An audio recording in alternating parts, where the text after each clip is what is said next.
성찬 주일 아침에 예수님 앞에 말씀을 들으러 나온 이들에게 우리 예수님께서 자비로운 자가 되라 그렇게 말씀하시고 있습니다. 그러므로 오늘 주일 여러분, 우리 주님께서 평지에서 제자들을 모아놓고 하셨던 이 말씀을 기억하시면서 자비로운 자가 되라 하신 제목의 말씀처럼 여러분 힘써 자비로운 자의 삶을 살아나가시기를 바랍니다. 자비로운 자가 된다라고 하는 것은 기존의 일반적인 삶을 살고 있는 사람들과의 삶의 모습하고는 다른 거였습니다. 좀 가치관이 다른 새로운 삶의 태도이었습니다. 그리고 예수님은 친히 자비로운 자로서 온전한 모습을 사셨습니다. 그러니까 난 그렇게 살지 못하지만 너희는 자비로운 자가 되라 그런 말씀이 아니라 정말 자신의 몸을 십자가에 못 박혀 죽기까지 모든 죄인을 용서하시되 마지막 순간에 용서하심 같이 주님은 자비로운 자의 삶을 사셨습니다. 그러므로 우리가 이 예수님의 은혜를 힘입어 이 땅에서 남은 삶이 성숙해 가기 위해서는 자비로운 자의 삶을 살아가야 할 줄을 믿습니다.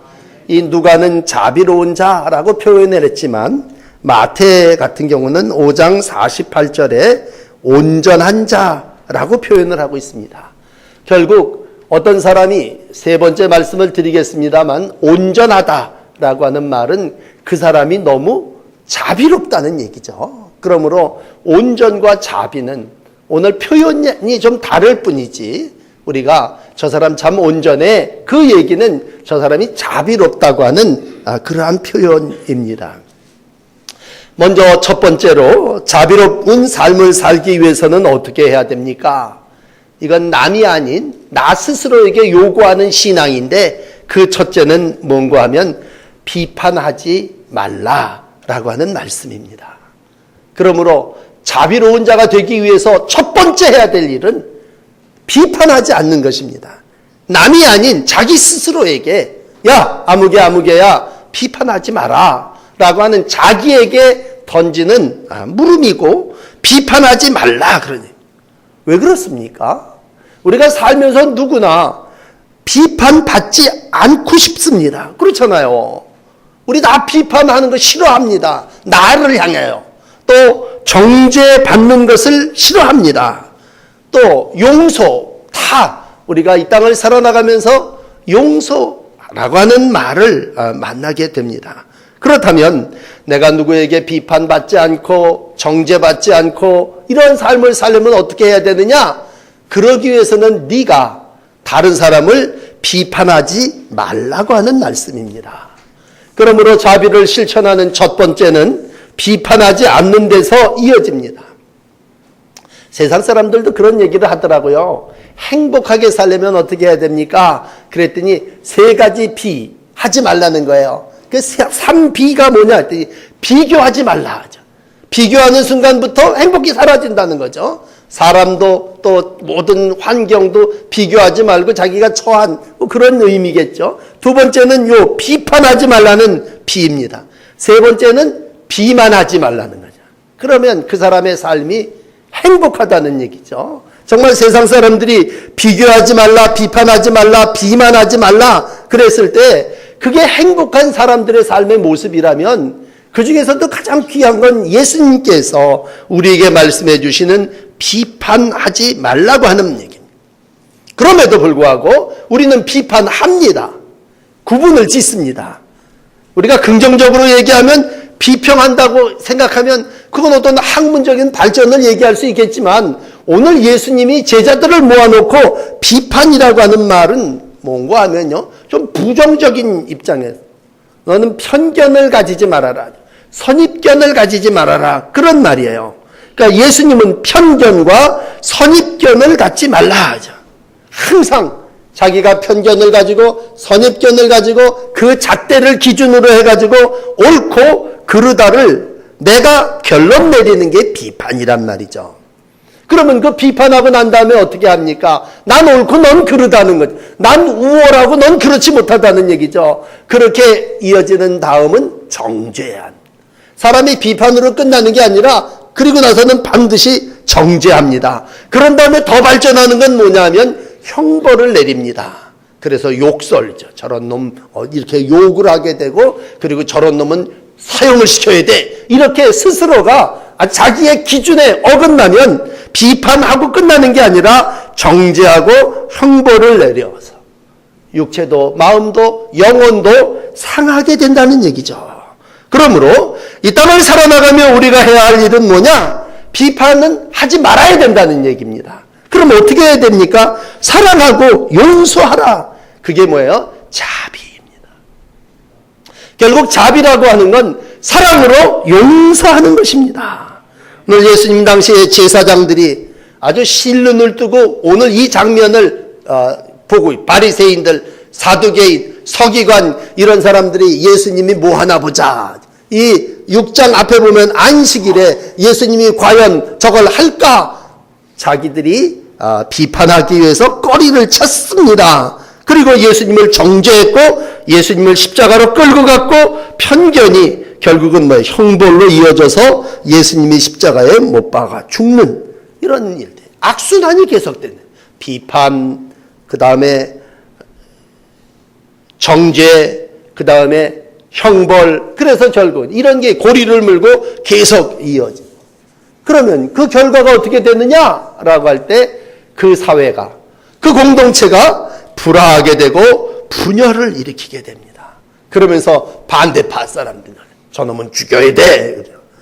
정죄해버리고 모든 일에 적을 가지게 됩니다. 오늘 이러한 삶의 자리에서 예수님은 말씀하십니다. 용서하라. 용서한다고 하는 말은 뭡니까? 원수까지 용서한다고 하는 건 그것이 곧 자비로운 자의 삶의 모습이기 때문이라는 것이죠. 오늘도 나 자신에 대해서 여러 가지 일들이 많이 있으시겠습니다만 우리 주님이 자비로운 자가 되기 위한 첫 번째 비판하지 말라라고 하는 말씀을 마음에 담으시면서 성숙한 열매를 맺는 성화의 삶을 살아나가시는 성도 여러분이 되시기를 바랍니다. 두 번째로는 이제 직접적으로 그럼 내가 내 마음속에 비판하지 않고 입을 잘 다스린 다음에 그거로 끝이냐? 더 적극적으로 뭐야? 이웃에게, 타인에게 어떻게 하라? 주라라는 말. 오늘 두 번째는 38절에 주라 그렇게 말씀하고 있습니다. 우리가 다 받고 싶죠. 대접을 받고 싶습니다. 그런데 대접을 받고 싶은 대로 대접하라. 이렇게 위에 황금률로 말씀을 하고 있다면 주라 그런 말씀이에요. 주면 너희에게 줄 것이요 안겨줄 것이고 헤아리는 그 헤아림으로 너희가 다 받을 것이다. 아주 후히 주시되 우리가 좋아하는 흘러 넘치도록 꽉꽉 눌러 넘치도록 아주 앵겨줄 거고 채워줄 것이다. 그렇게 말씀하시고 있습니다. 오늘도 이 땅을 살아나가며 자비로운 자, 저 사람 참 온전해 그런 표현을 쓴다면 그 사람은 손을 펴는 사람이요 그 손이 만인을 향하여 주는 그러한 삶입니다. 지혜로운 자의 마음이 줄 때 손만 주겠습니까? 그 마음이 먼저 우러러 나왔고 불쌍히 여기는 마음을 가졌고 저 사람이 죄인임에도 정말 용서받지 못할 악을 저질렀음에도 불구하고 우리 하나님이 그를 사랑해 주셨던 것처럼 우리 주님은 오늘도 자신을 온 몸을 내어 우리에게 주셨고 이제 우리가 성찬을 받겠습니다만 그 성찬은 자신을 주신 예수 그리스도를 우리가 모셔드리는 것이죠. 땅을 살아나가며 자기의 생명을 구원하기를 원하는 이들이 있죠.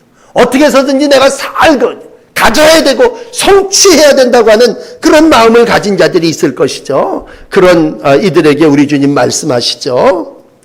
주면 도로 받을 것이고 잃으면 그것을 얻을 것이라고 마가복음 8장 35절은 말씀해 주시고 있습니다. 그렇습니다. 우리가 자비라고 하는 말은 결국은 뭐예요? 너그러운 마음을 가지고 주는 것입니다. 그렇게 될 때에 우리 주님께서 우리에게 주시는 말씀은 도로 받을 것이라고 하는 것이죠. 인생을 살아나가며 정말 주는 거예요. 인색한 삶을. 우리가 신앙생활을 해오면서도 정말 세상 사람들보다도 더 베풀고 나누고 섬기는 그런 일의 부족함 가지고 있습니다. 그러나 예수님 마태복음 25장 마지막 날에 의인이 상 받는 장면을 쭉 보여주실 때 그건 뭐예요? 지극히 작은 자 하나에게 한 것이 곧 내게 한 것이니라 말씀하시고 있습니다. 부산에 가면 이사벨 고등학교, 중학교, 고등학교가 있다 그래요. 참 우리 기독교 계통의 학교입니다만 미국의 이사벨이라고 하는 여자가 아이를 낳다가 하반신이 마비됐어요. 많은 보상금을 받게 됐습니다. 그 병을 고치려고 노력도 하고 많은 돈을 썼지만 결국은 포기하죠. 그리고 그 보상금을 한국 전쟁 이후에 어려움을 당하고 있는 부산에 내놓게 되고 그 헌금이 씨앗이 돼서 이사벨 중고등학교가 세워졌다. 얼마 전에 그 남편이었던 데이빗이라고 하는 사람이 자기 그 보험금 보상받은 걸로다가 학교가 이루어지는 걸 와서 직접 보고 너무나 깜짝 놀라요. 이렇게 많은 사람들이 어려움을 당하고 있구나. 그 남편이 거기에다 더 모든 것을 바쳐서 많은 헌금을 통해서 한 학교가 세워지게 됐습니다. 어떻게 보면요, 우리가 준다고 하는 건 그건 나를 위해서 하나님의 영광을 위해서도 참 복되고 거룩한 일이라면 자비라고 하는 건 내 마음에서 멈추는 것이 아니라 내가 정말 편견을 갖지 말아야지, 내가 이러지 말아야지, 내가 비판하지 말아야지, 그렇게 내 마음만 다스리는 게 아니라 더 적극적으로 주는 일을 통해서 하나님은 오늘도 이 땅에 자비를 이루시고 온전케 하시는 역사를 이루어 가시고 있습니다. 이 일에 오늘 주님을 모시는 여러분들이요, 함께 자비로운 자의 삶을 이루어 가시기를 바랍니다. 마지막 세 번째는 40절로 건너 내려가셔서 온전하게 된 자는 그 선생과 같아질 것이다, 그렇게 말씀하고 있습니다. 오늘 그 당시의 속담이 제자가 스승을 닮는다고 하는 그러한, 지금도 우리가 그런 말 많이 씁니다만 자비의 온전한 모델은 예수님이시죠. 그리고 우리의 마지막 목표는 그 예수님을 닮는 거죠. 어떻게 보면요, 우리가 신앙생활을 하면서 신자의 목표가 뭡니까? 그러면 답은 하나예요. 예수 닮기 원하네.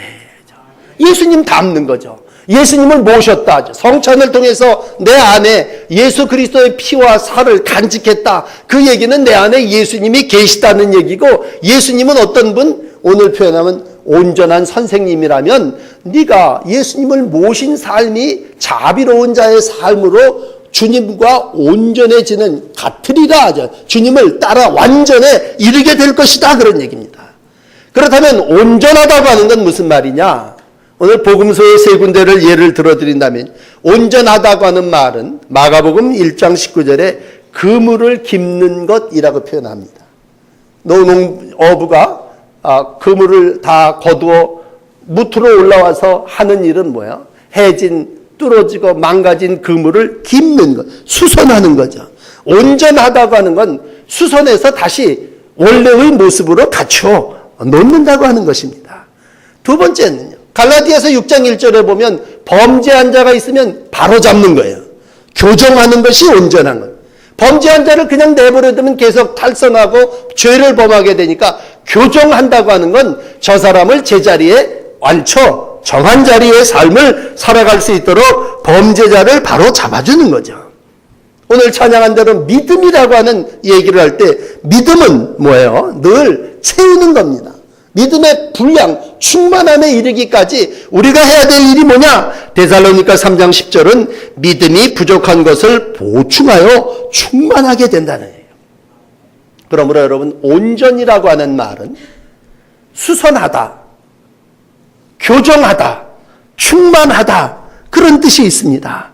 그렇다면 고쳐서, 또 바로잡아서, 어그러진 뼈를 딱 붙여서 가득 채워서 하나님이 원하시는 일에 예비되고 준비된 삶을 살아나가는 사람을 보고 그 사람을 참 온전하다, 예수님 닮고 있다, 그렇게 표현한다면 오늘 예수님은 그 사람을 자비로운 자, 그렇게 표현하고 있습니다. 그렇다면 여러분, 마지막으로 우리가 삶을 살아나가며 고쳐야 될 부분 많죠. 여기도 해지고 저기도 해졌다면 그 그물을 기워야 다음 그물을 던질 때 유용하지 않겠습니까? 그럼 나 자신이 난 여기가 해졌고 여기가 구멍 났어. 난 이렇게 고쳐야 돼. 난 이 부분이 어그러져서 교정을 이렇게 해야 되고 난 여기가 부족하니까 이만큼 충만하게 채워야 돼. 그랬을 때 오늘 중요한 건 기준이 뭐냐라는 거예요. 기준이요. 여러분 잘못된 기준을 가지고 거기다 교정을 하면 잘못됩니다. 고치는 사람은 기준이 있어야 됩니다. 하다못해 작은 실을 가지고 옷을 하나 만들어내도요. 본이 있어야 됩니다. 본. 뭘 보고 그걸 만드느냐라고 할 때 삐뚤어진 거 교정하려면 부족한 거 채우려면 뭘 보고 기준을 삼느냐라고 할 때 그 기준은 바로 예수님이고 예수님은 오늘 우리 가운데 말씀으로 함께하고 계십니다. 그러므로 오늘 자비의 기준은 말씀입니다. 자비로운 자가 되라. 목사님 어떻게 하면 자비로운 자가 될 수 있습니까? 말씀이 여러분들의 기준이 되시면 우리는 자비로운 자의 삶을 살 수 있습니다. 그렇다면 이제 나가서 세상을 사시는데 내가 살 때 내 기준이 뭐예요? 내 기준이 내가 아닙니다. 내 기준이 내가 돼가지고 내 잣대를 가지고 재면요 그건 비난입니다. 저 사람은 내가 생각하는데 이만큼 틀렸어. 저기까지 가는 거 저거 잘못된 거야. 그게 비난이 나오게 되는 거고 그럼 내가 또 정죄를 해버리게 되는 겁니다. 그러므로 우리는 다 죄인이고 우리는 다 부족한 자들이고 우리는 다 어그러진 자들일진데 우리의 기준은 뭐냐? 우리의 기준은 성서고 하나님의 말씀입니다. 그러므로 성경에 비추어 볼 때 나 여기서 어긋났어. 그러니 나는 죄인이로소이다. 고백할 때 하나님은 오늘도 말씀으로 우리를 이끌어 온전케 하시는 줄을 믿습니다. 예배를 부르면서 제가 히브리서 12장 2절을 읽어드렸습니다. 온전케 하시는 이인 예수를 바라보자. 왜 십자가를 바라보고 예수를 바라봅니까? 그분이 우리를 온전케 하시는 하나님의 말씀이기 때문에 그렇습니다. 다윗도 죄를 지었어요. 죄 안 진 사람이 이 땅에 어디 있습니까? 그러나 다윗은 하나님의 말씀에 기준하여 고백했습니다. 그리고 시편을 쓰면서 1편 2절에 오직 여호와의 율법을 즐거워하며 그 율법을 주야로 묵상하는도다.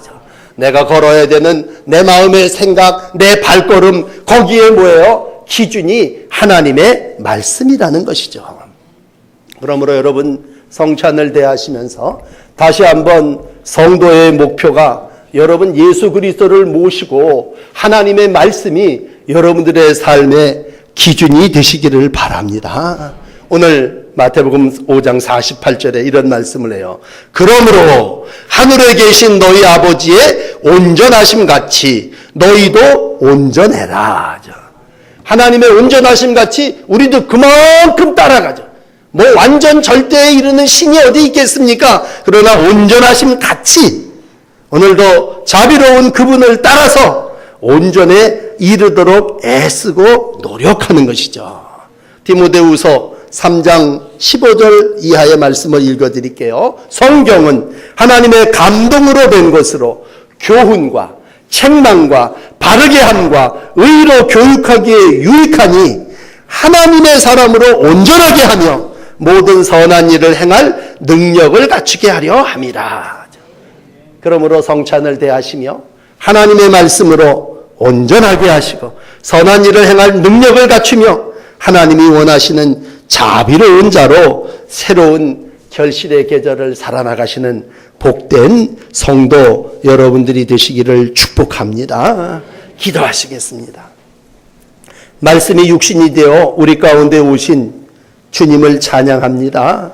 믿음으로 의롭게 됨을 얻어 오늘도 하나님의 자녀의 삶을 살아나가는 제자들에게 자비로운 자가 되라 명령해 주셨습니다.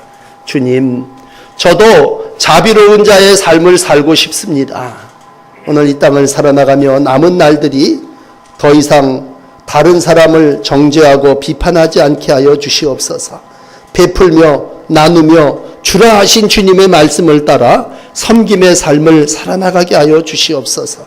온전하신 이인 예수 그리스도를 바라보며 그분을 모델로 삼게 하시고 그분이 우리에게 주신 말씀을 잣대로 삼아 그 기준에 맞춰서 살아나가는 저희들이 되게 하여 주시옵소서. 그래서 마지막 때에 주 앞에 한 번 설 때에 하나님 상급받게 하시고 면류관 받게 하시고 잘했다, 착하고 충성된 종이라고 칭찬받는 온전한 저희들의 모습이 되게 하여 주시옵소서. 이반 말씀을 듣고 또 머리를 조아렸습니다. 주님, 저희들의 부족함 아시지요? 저희들의 약함과 저희들이 채워져야 할 부분들 주님이 더 잘 아시는 줄 믿습니다. 온전하게 해주시고 자비로운 자의 삶으로 주님의 영광을 드러내게 하여 주시옵소서.